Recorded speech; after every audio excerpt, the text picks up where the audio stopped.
de la famille. So hi everyone, I'm Jade from WeMaintain. I'm going to start the presentation on how to find smart early stage money, and then Eva from AWS will do a presentation. So briefly about me, so I'm the co-founder and COO of WeMaintain, a Proptech that is transforming the market of the regulated maintenance. So very briefly about WeMaintain.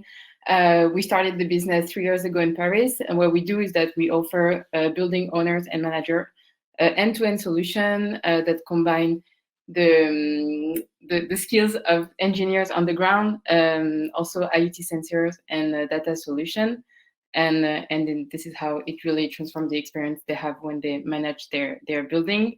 We started with lift 3 years ago, and then we are now extending toward new equipment such as fire and safety.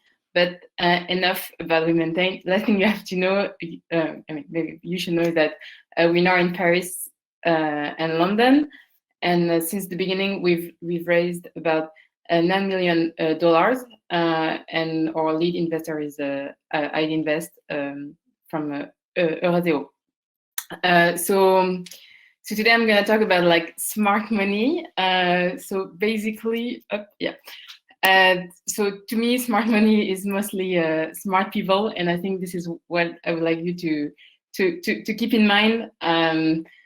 Money is not smart. You have money everywhere, but what you need actually is just smart people investing in your company, in your business.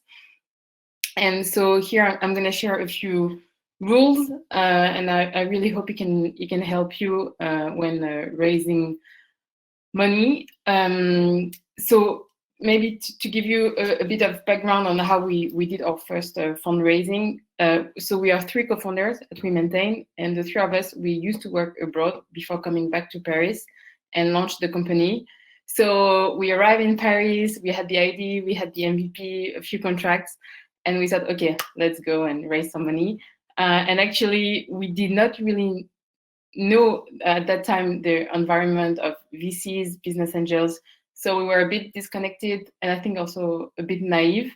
So we made a lot of mistakes that we will not do again, and I hope you won't make the same mistakes.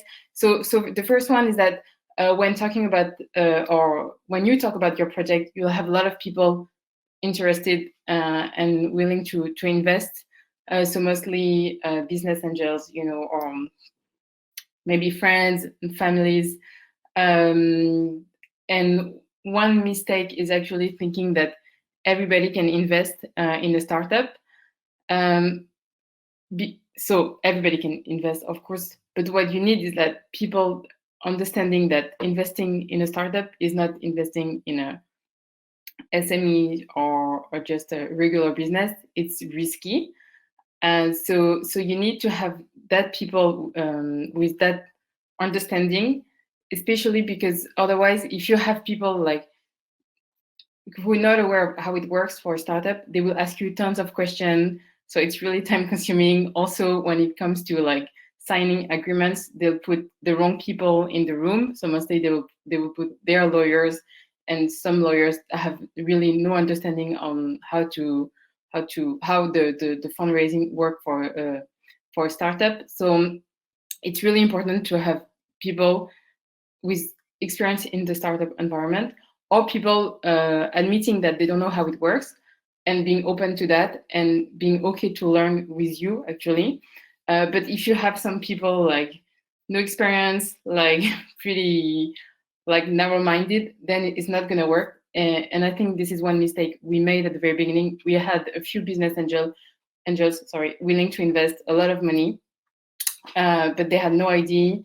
So we spent so much time explaining to them, and actually from day one we should have known that it was a mistake. But we were fortunate enough to meet the family at that time, and we discussed with them, and they just told us like it's not going to work. I mean, if you have all these issues at the very beginning, they're not even like part of the company, it's never going to work. So that's the first rule. Make sure like you have people who understand startup environment, startup investment. Then the second rule I have for you is, so if you go for fundraising, you won't have one investor. Usually you will have different investors, different kinds of investors, and you also need to think about the balance among all these people. So you need to think about like what you really need for your company. So for instance, WeMaintain actually sells its solution to B2B real estate companies. So in the real estate, it's super important to have, big names backing you. So when we talk about Eurazeo or ID Invest, that's something people in the real estate really appreciate because they know this name. So you need, for instance, this something that we needed.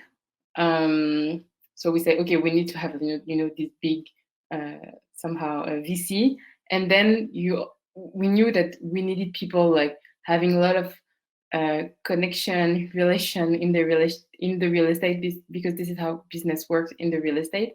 So we also had like business angels from the real estate, just like there was their own money and they were willing to invest. So you have to think about like how you can find the balance in what people will bring to your company. And also you really have to, so that's one thing, but like what they can bring to your company. And one more thing is like, is also the relationship people already have before meeting you. And we did that mistake. So I was talking about the first business angels that we met with. Actually, two of them used to work together before. So they had like a pretty, sound relationship. And then it was, for us, it was not like you have one BA, you have another BA, another one. It's like, no, they actually know they know each other. So it's easier for them to agree on the position when they want to disagree with you. So it's, I think, on my side, I think it's better to choose people who don't know each other, because then you can decide and it's more balanced, and they won't share some information or try to have a really harsh position on you just for some reason that you don't understand. So I think it's it's easier for you to negotiate, to convince people when they don't know each other. I say that because we've lost a lot of time with people talking to each other, and then we had to go back to them and convince all of them. So it was a bit risky and actually complicated. And then the last thing, again, it's about you are in charge of the tempo. That's your fundraising. And that's a mistake I hear a lot of entrepreneurs make, is that they go and they talk to a lot of people. Of course, people, everybody loves startups because it's fresh and it's all this innovation coming. So, and they get like a lot of enthusiasm, and you have people saying, yeah, I might be willing to invest. Yeah, I don't know, but maybe it's not the right timing. And that's the thing. I think you should talk to people when you know you want to raise some money, and you shall tell them like, well, I'm willing to raise funds, and I have this timing in mind. But it's you deciding, and people, for some reason, they can make the deal. They don't know, for some reason, it's not gonna happen. Well, that's their issue. That is not your issue. And that's the thing when you're first time founder, you really feel like you rely on people, but actually not really. I mean, if you look at on the startup investment scene, you don't have that many good projects, and you do have a lot of people with a lot of money and looking for some projects. So you're actually the one having the power. But when it's just you and you've been working so hard on your project, you feel you're like alone, but no. So first, the good thing is that make sure you have people advising you, such as the family. And then you're the one in control, you're the one in charge. You decide when it should happen, and not the other way around. And sometimes I think some investors, they might feel, you know, maybe the fact that just you're tired or you're a bit weak because you have so many things to manage.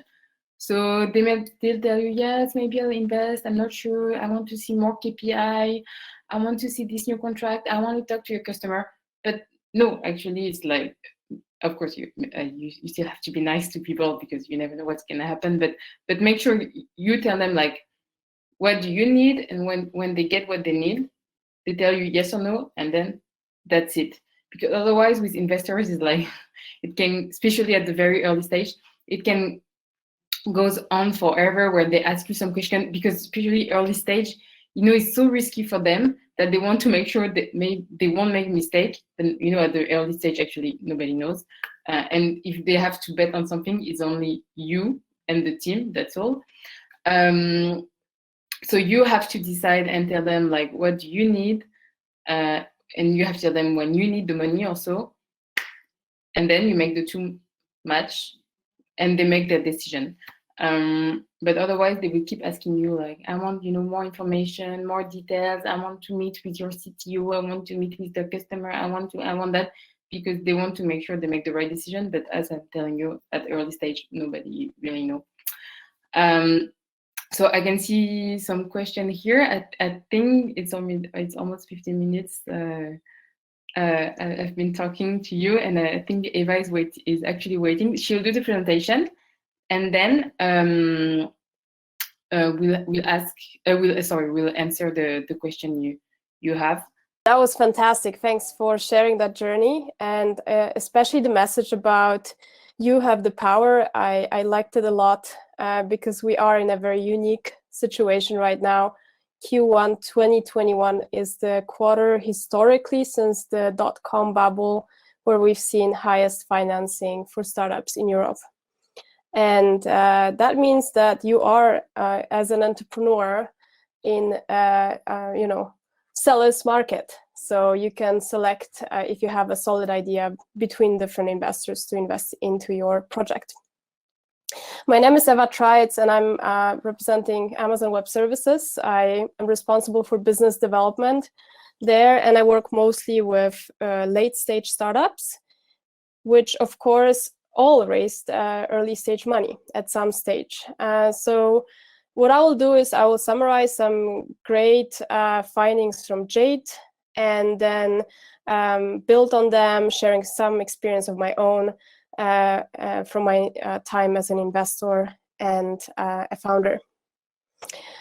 So first thing I probably want to highlight is that point that Jade mentioned about divide and conquer, and how important that is to have a couple of investors in the run and not to bring them into the same room too early. As they get there, they become friends, herd behavior kicking in. So if one of them, for some reason, feels uncomfortable, it's likely that a domino effect will happen, and then all of them will basically default from your deal. So it's divide and conquer, and I think the example I bring from my own experience is from 2016. I was helping a startup raise funds out of Munich called CoBrainer, and they basically thought about raising early stage money from a business angel or a seed fund. And we, at the beginning, decided to divide all investors into tiers, tier 1, tier 2, tier 3. And I advise every early stage startup, especially as you start raising money from institutional investors, to think about that division. It's your dream investor, somebody that wants that you would like to have on your board at any cost. And tier 3 is okay money, just utility money, just because you need to fill your bank account. And my advice is to start dating tier 1 as early as you can, as soon as your vision is clear, just asking them for a casual coffee chat without pitching fundraising yet. And then when you're officially starting fundraising, go to tier 3 and tier 2, learn from that experience, and then after you've learned, go back to tier 1 and officially pitch your business. That will help you a lot in basically learning from that experience and at the same time keeping those stakeholders somehow apart. And I'll just go very briefly into, to me, I think Jade said it super right. Smart money in the end is basically smart people. To me, the way a lot of founders I work with see smart money is basically as an employee that you cannot afford today, but you would like to hire. So for many founders, what I advise them to do is really to sit together and think about the pool of knowledge they have in their team, and then think what expertise is missing today, but they would really love to hire that expertise, but they can't afford it yet. And your business angel ideally will be that employee that you will effectively pay with giving up ownership in your company at early stage. From my experience, usually that's head of business development. Essentially, your business angel will be your evangelist, your first salesperson, your business development person that will go out there and talk about how awesome your product is and bring you first customers. I'll go very briefly into some mistakes that I've seen in addition to what Jade mentioned from both being a founder and investing into startups. And the common mistake that I see is about mostly not doing your due diligence on the investors. Jade mentioned, you are in a power position, so leverage that. Quite often founders feel so rushed into finalizing and closing and just getting the investors on board that they almost forget to just verify what kind of value that particular business angel can bring to my business. The best business angels I know, they actually are an open book. So they tell the founders that raise money from them, here's the portfolio that I have today. Feel free to reach out to the people I've supported to learn how I work with startups.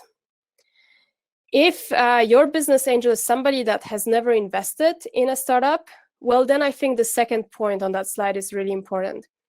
And it's about clearly managing expectations. A person that has never invested in a venture capital business, as Jade mentioned, can be a bit problematic because it's all new to them. Negotiating a contract with you will be new. Likely that's a person that comes from your industry, so might be very value adding. But at the same time, there is a potential for conflict if that person wants to get too hands-on on your business and essentially run your business because they know it so well. Business angels that come from the industry and maybe investing is not really their core business, but just a one-time gig. It's really important to manage the expectations of engagement early on. And I think the best model I've seen is to really, by default, make sure that they're hands-off and they get hands-on on your requests ad hoc when you need specific support. Now, to finish off, I'll bring some examples, or I'll basically talk about what's important for early stage from investors' perspective. And I want to give a bit of a broader view here. Generally, what's important when raising funds. From my perspective, and many investors see it this way, I divide it into what I call 5 M's, 5 dimensions that I look at when I invest into startups. It's the market, the management, the metrics, the method, and money. The metrics is basically your KPIs, revenue, MRR, number of active users daily, and so forth, whatever matters to your business. Method is your business model, and money is essentially, what's the valuation and how much capital do you need to scale your business. And at early stage, I would say 90% of what you need to convince your investors about is the 2 first dimensions, market and management.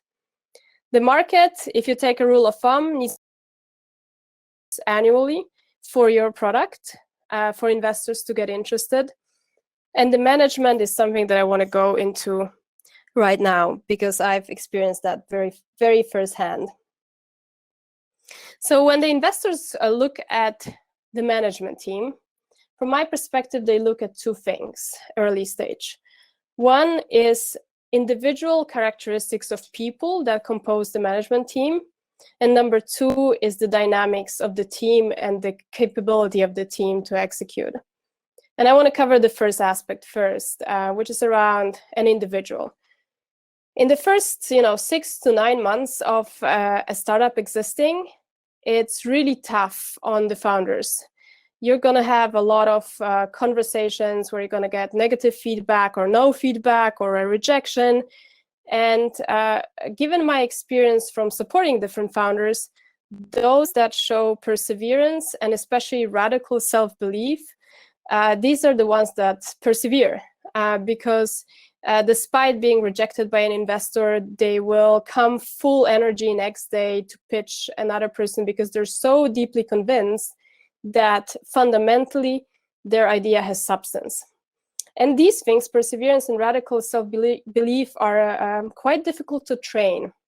I find that. So quite often individuals that are naturally inclined to be more radically believing in their idea and being optimistic about it, they are like that by nature.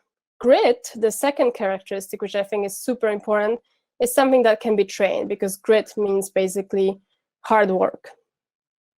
So your investors that will look at you early stage, they will evaluate, I think, those three characteristics. And the way they evaluate it is by looking at evidence from your past experience in a company, when running the startup, when studying. Is there any evidence when you had zero resources or very little resources, but you persevered? Is there any evidence where you really, really worked hard because you were so convinced of your idea?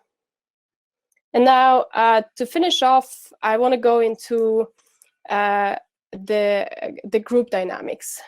When you're starting a company early stage, it's of course also very difficult for the founders as a group, because quite often people leave their comfortable corporate job, and that was certainly the case for me. In 2016, I left my corporate job and I started a company in collaborative robotics with 3 other researchers from a technical university here. And we were all out of job, and we got early stage financing from the public grant Ministry of Economy here in Germany. And they required us to delay by a couple of months incorporation of the company. They also said, basically, if you want the money from us, you need to bring that additional expert with that domain knowledge into the team. And we did both things. We waited with incorporation, and we added an additional person into the team.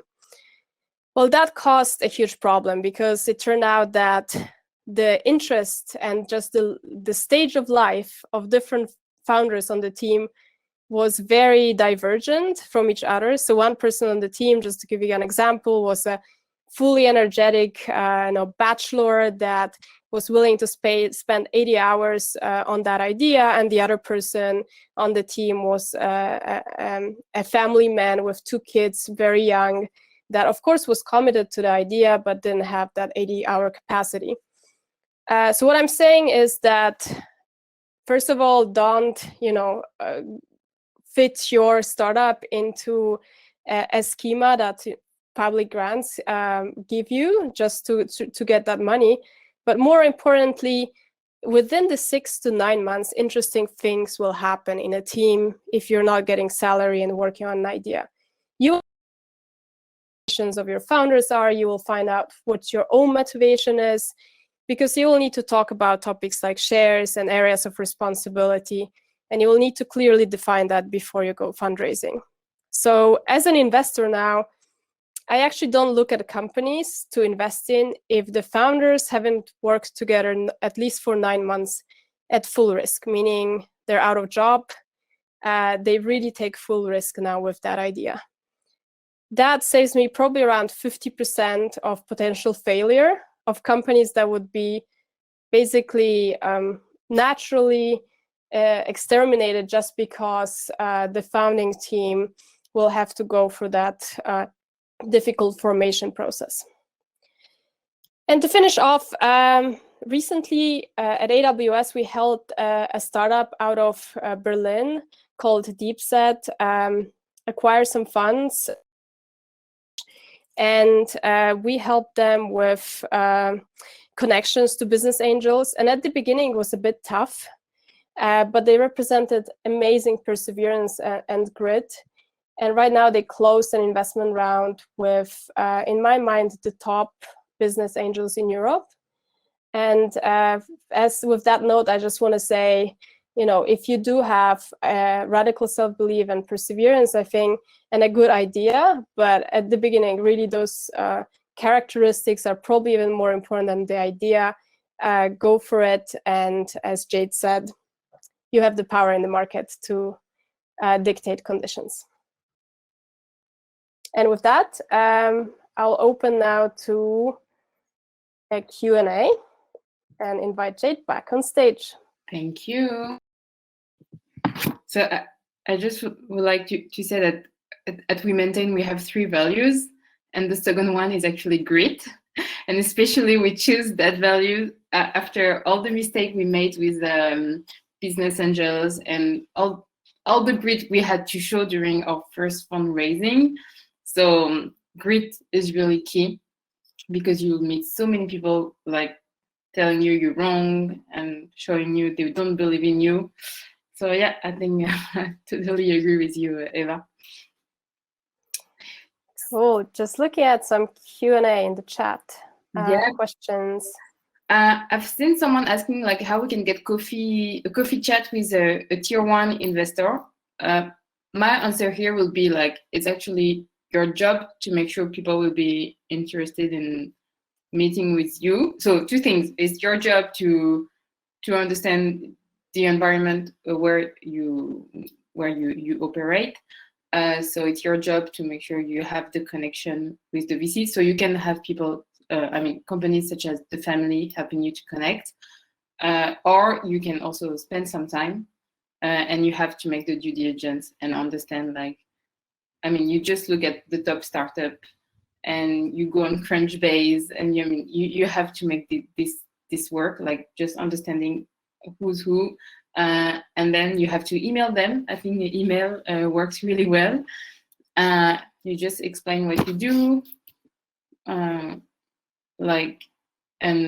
that you want to raise, and mostly you'll get a meeting. If people they understand, they see that you have some understanding of your market, and they'll be willing to meet with you.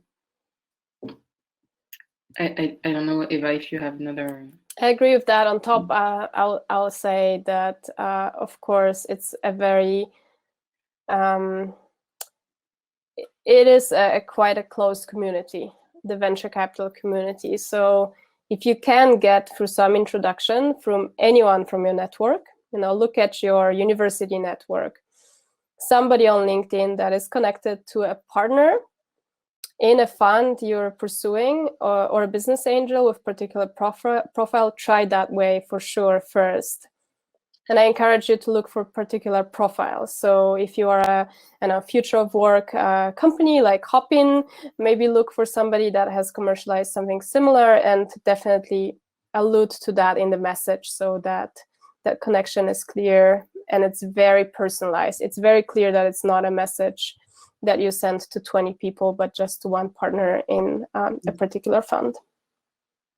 I always say it's like dating people, you want to make sure they get interest, they want to meet with you, they want to get the first coffee or second coffee, and that's something. Investing at the end is like a marriage, that's why it's really important to choose people, to make your due diligence, because if people invest in your company, they'll stay for quite some time. So it's all about that. And some weird feeling you have at the beginning, same with dating. No, you're done. You don't want to see that person anymore. I think it's kind of the same. It's just a people thing at the end. do we have? One more question I see about what to offer to investors when looking for new investors, shares as a partner or ask for a loan. Do you want to answer that? Yeah, sure. Thank you. So it's mostly shares. I mean, the way startups work is that you go, you raise some money, and in exchange of the money you'll get, you'll give some equity, so some shares of your company. Of course, when you make any agreement, please make sure you have a lawyer that is specialized in such a transaction. It's really, really important that you have, that's something I forgot to say, that you have your own lawyer representing your own interest, representing your company, and you don't share the same lawyers with your investors because you have different interests.